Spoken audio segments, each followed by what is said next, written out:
harus wajib memfilter apa yang kita posting di sosial media, karena sosial media kita itu banyak yang follow. Nggak mungkin aku mau menunjukkan hal-hal yang nggak harus aku tunjukkan. Makanya mungkin di saat aku berucap atau aku bercerita di balik kamera tuh apa sih yang aku rasain, orang tuh jadi kaget. Oh,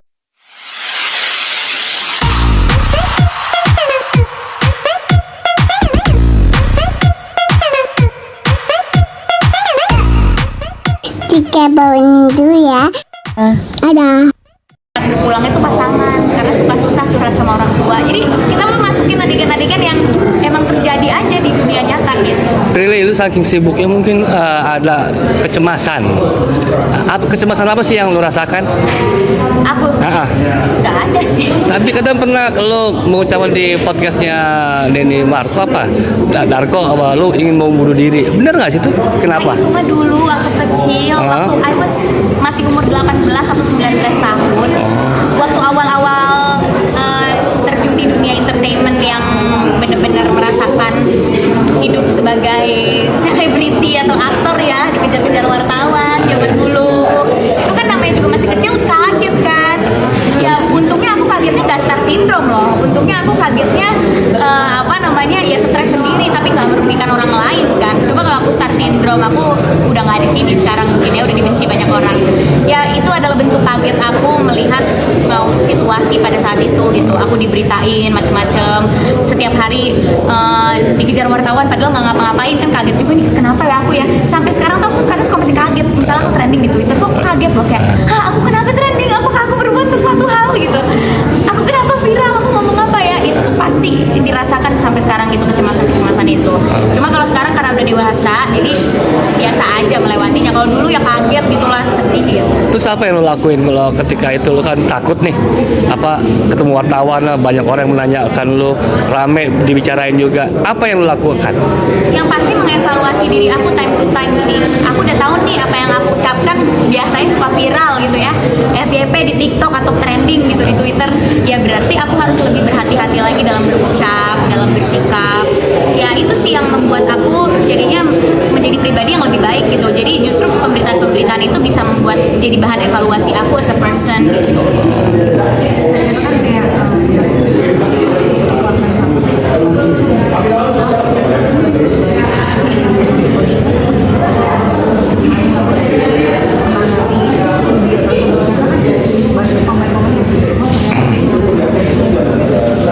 Menurut aku semua orang itu menghadapi masalahnya sendiri gitu. Nggak mungkin hidup orang itu mulus tanpa masalah, menurut aku nggak mungkin. Kalau misalnya di sosial media hidup aku kelihatan mulus-mulus aja, ya karena memang aku memilih memperlihatkan yang mulus-mulus aja di sosial media.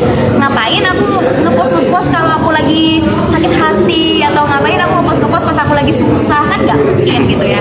Kita kan sebagai public figure juga harus wajib memfilter apa yang kita posting di sosial media, karena sosial media kita itu banyak yang follow. Nggak mungkin aku mau menunjukkan hal-hal yang nggak harus aku tunjukkan.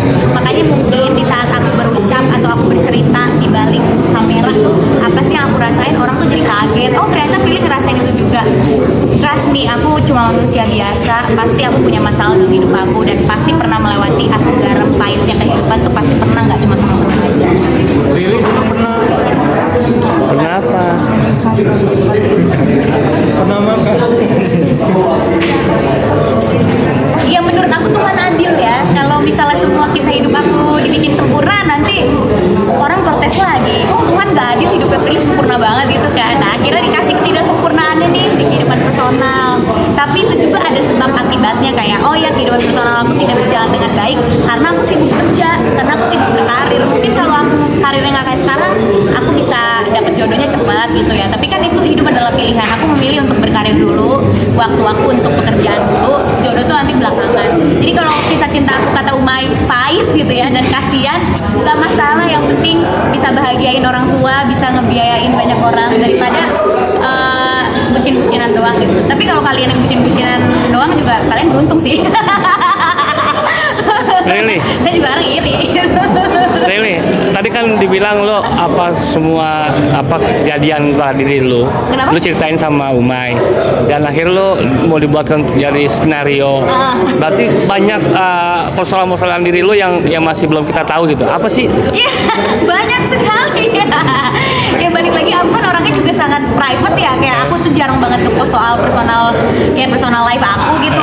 Nggak pernah lah aku ngepost soal berantem sama pacar atau putus sama pacar, jadian gitu, atau cerita kayak gimana aku jadian sama orang, itu nggak pernah, karena aku emang bukan tipe yang kayak gitu. Kadang aku aja curhat ke sahabat tuh kadang nggak semua sahabat aku curhatin, kadang cuma 1-2 orang yang tahu kayak gitu. Aku emang orangnya ya lebih closeted lah masalah personal life gitu. Jadi udah pasti yang nggak banyak publik tahu percintaan aku kayak gimana. Yang publik tahu kan itu aja namanya ya. Padahal kan kehidupan saya luas ya, tidak hanya itu aja isinya. Nah Uma itu kadang suka ya sayang nih kalau nggak diiniin. Jadi dia jadi skenario emang kurang asem dia. Tapi ya aku kayak ya udah deh, orang juga nggak bakalan menyiri juga ini cerita aku. Mau apa? Bucin sih.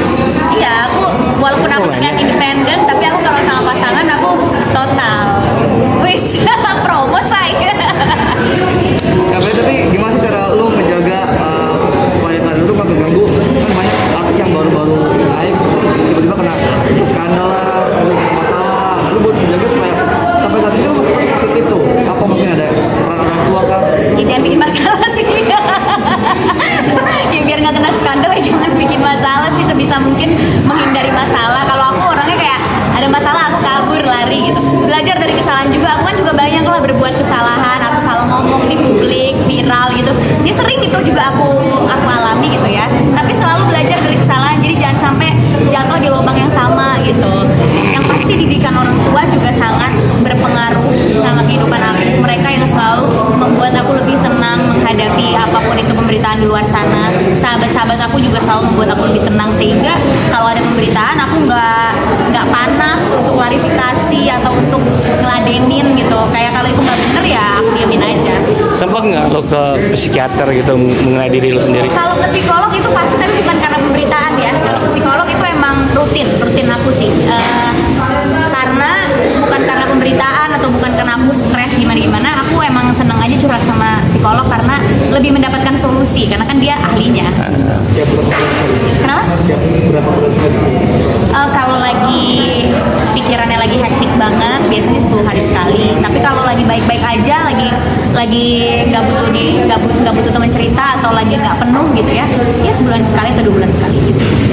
Tadi gue sempat cerita lu daripada waktu yang belasan tahun itu kan lu dengan kesadaran lu tuh lu hampir stroke syndrome, daripada kayak tadi stroke syndrome mendingan yang tadi cerita ke Rinman. Saya nggak pernah stroke syndrome. Nah makanya supaya ngejaga Teman-teman wartawan saksinya. Tahu lah. supaya ngejaga supaya lu nggak stroke syndrome itu gimana sih? Apa ada orang tua juga kalau mungkin ngajarin? Ya jangan pernah merasa tinggi sih, di atas langit masih ada langit gitu.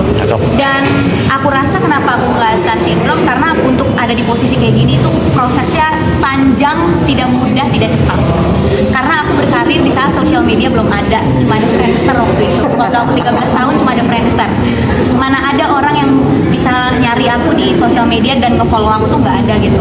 Terus waktu aku awal-awal sinetron juga Instagram baru launching, jadi kayak belum banyak orang yang punya Instagram juga cuma ngepost foto waktu SMA doang. Jadi tidak mudah untuk aku bisa terkenal, benar-benar membutuhkan talent, casting kesana kemari, bersaing karena kualitas acting kita, bukan karena followers kita. Nah karena prosesnya panjang, bener-bener gak mudah. Jadi di saat aku di posisi sekarang, ya aku gak merasa tinggi karena usahanya sangat panjang gitu. Dan